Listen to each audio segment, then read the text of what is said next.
Next, we're going to start working on configuring the sealed tunnel. Now, so far we've mostly been working with identity access management, but a lot of these components are shared between sealed tunnel and identity access management. So, take for example the configuration portal. The configuration portal is used predominantly by identity access management, but is also used to configure the sealed tunnel. So let's go ahead and sign into our configuration portal, and we'll see that familiar dashboard up there. Now let's go ahead and make sure that we have our advanced mode settings enabled, and let's scroll down and find the sealed tunnels tab. Now under here you'll see an entry points and exit points option. Let's click either one of those and we're going to be taken to this screen for an activation code. The activation code is provided by an Xiid representative, so if you would like sealed tunnel access, then please reach out to an Xiid representative to get that code. Once you have that code, you can go ahead and paste it into here and then click send code. After that, your sealed tunnel will be activated and you'll have full access to your entry points and exit points. Entry points and exit points are the two main components of the sealed tunnel. I like to think of exit points as your server-side access into a resource, and entry points as your client-side access to a resource. So what we're going to do is we're going to start out by creating an exit point for the domain controller, so we can access both the domain controller through RDP as well as accessing this exact portal that's only available through the loopback address via the sealed tunnel. So let's start out by going to our exit points tab. And once we get into here, we're going to go ahead and create our first exit point. Now when you create the exit point, it's really just going to act as an object holder for the moment. We're going to go ahead and configure the exit point first, and then after we finish configuring it, we're going to go back and then we're going to actually install the exit point onto the machine. So we've created the exit point now. You'll notice that it's not enabled and it's not initialized yet. So let's go ahead and edit this exit point first. Now you'll notice first that there's two options available for SSO and unattended. SSO allows your exit point to be used inside of single sign-on portals, and the unattended mode indicates to the ST-Link software that it should spin up every time the machine spins up. So anytime you sign in and start that machine, then the ST-Link should start up as well and be ready to go. Now let's go ahead and set up our first exit point mapping by clicking the Add Mapping button. Now all of these mappings are going to indicate to the exit point where to route traffic that comes into that exit point. So in this case we're talking about the agent configuration portal. Now this is mapped already to the loopback address on 10458 as indicated right here in our URL. So let's map to the exact same address so that the traffic on this exit point will then route over into this portal right here. Now we'll go ahead and hit save, and now our mapping is fully ready to go. After that, let's also create an RDP mapping, which we can do very easily with the Add RDP Mapping button. You'll notice when we add the RDP mapping that the application indicates RDP. This will be important as we set up our applications in our single sign-on portals moving forward. So last, let's go ahead and check that unattended mode option so that we make sure our ST-Link spins up whenever we start up our instance, in case we need to restart our domain controller for any reasons. That's not required, but you can do that. So next, let's go ahead and move over to our entry points over here, and let's go ahead and set up our entry point. Now in my case, I'm going to set up an entry point on a separate VM, just for the sake of being able to demo the sealed tunnel, which generally requires a client and server. So let's go ahead and add that entry point using the same methods we've used so far. After we create that entry point, you'll notice that we're still not initialized, so let's go in and edit this entry point now. So we have the same options available for SSO and unattended. If you want to enable those for the entry point, they follow the same paradigm.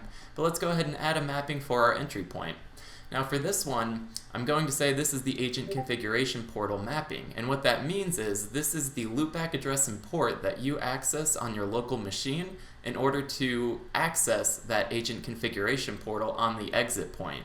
So it's basically a mapping from one entry point's loopback address and port to an exit point's loopback address and port. So from there, we're going to select our exit point of the domain controller and then select the mapping for our agent configuration portal. And now we've bound those mappings together to make a complete process for the sealed tunnel to allow access to that resource. So let's go ahead and check that unattended mode as well for this one and then hit the save button. Now after this, I did forget to add one mapping, so let's go ahead and jump back in and we're going to add one more mapping for this entry point as well. Now this mapping is going to be an RDP mapping, and we're adding this specifically so I can show you different methods of how you can RDP into a machine using the sealed tunnel, because there are different integrations available, and I want to show you a few different types of integrations that you can use to get the best experience that you'd like. So for this one, we're just going to say this is the standalone SSO sealed tunnel mapping. And what that means is this is how we're going to access the RDP connection through the sealed tunnel. And then we're going to select our domain controller, and then we'll go ahead and find our RDP mapping and select that. So we're binding 3389 locally on the entry point to 3389 on the exit point as well for the domain controller. So now that we've got all of our mappings and settings set up, we'll hit the Save button, and now we're fully configured for our entry points and our exit points. Now that our sealed tunnel configurations are set up, we're ready to start adding some applications with these sealed tunnels. The first one we're going to add is called a Sealed Tunnel RDP application.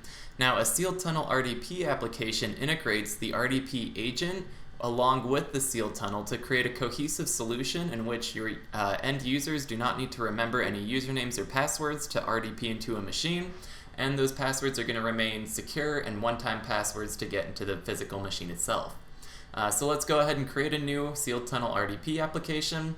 We'll select a portal that we want to put this application into, and then we'll select an STRDP agent. An STRDP application is simply an exit point that has an associated RDP app with it. So you'll remember in the last section when we added the RDP mapping, it included the RDP app as well. Now underneath that, we've got our users, which we can leave blank to dynamically pick up the username that's signed into the SSO portal. We've got our legacy checkbox again, which I won't review a second time. And then for a description, we'll just indicate to the end user what machine they're accessing through this. Now that we've got all these set up, we've got our other configurations if we'd like to use those, but let's go ahead and hit save on this. So we've added our first application into our SSO portal for Sealed Tunnel. Now let's go ahead and add a second application as well. So this is for the Sealed Tunnel RDP application. We're also going to set up a normal Sealed Tunnel application as well, which is a little bit separate from an RDP, and we'll discuss that in more detail as we go through the configurations as well as the demo. So let's go ahead and add our Sealed Tunnel application in here. We'll select our portal again, which is always important for us. Make sure you put your applications in the right portal. And then we'll give this a description. Now for this, what I always recommend is provide a description for the access that's being granted through the Sealed Tunnel. So if it's a specific machine or something, then provide that in the description. In this case, we're going to be using just normal RDP. It's actually going to be that RDP mapping that we created before for the entry point. So in this case, this is just going to be an RDP into the domain controller as well, but using a separate method than the STRDP application. So we'll provide that description to it, and then once we're done, then we'll go ahead and hit the save button. Now, just as we've done in the past, after we create the application itself, we need to go in to edit some of the more fine-grained configurations for this application. In this case, once we hit the edit button and we scroll down, we'll see that now we can add some mappings into our Sealed Tunnel application. So let's go ahead and hit that add mapping button, and then we'll provide a description for this. In this case, this is going to be the RDP access to our domain controller, so we'll add that for our description. Now for the binding, we want to make sure that we use the same port that we used for the RDP mapping for the entry point earlier. So we'll set that to 127.0.0.1.3389, just as we did in the mapping for the entry point earlier. Lastly, we'll select the exit point and the RDP mapping on that exit point, because that's what we're going to use to access that machine. And once we've added that mapping, we can go ahead and review, and then as soon as we're done, we'll hit the save button. So at this point, we've got two applications added to our SSO portal for different methods of accessing resources using the Sealed Tunnel.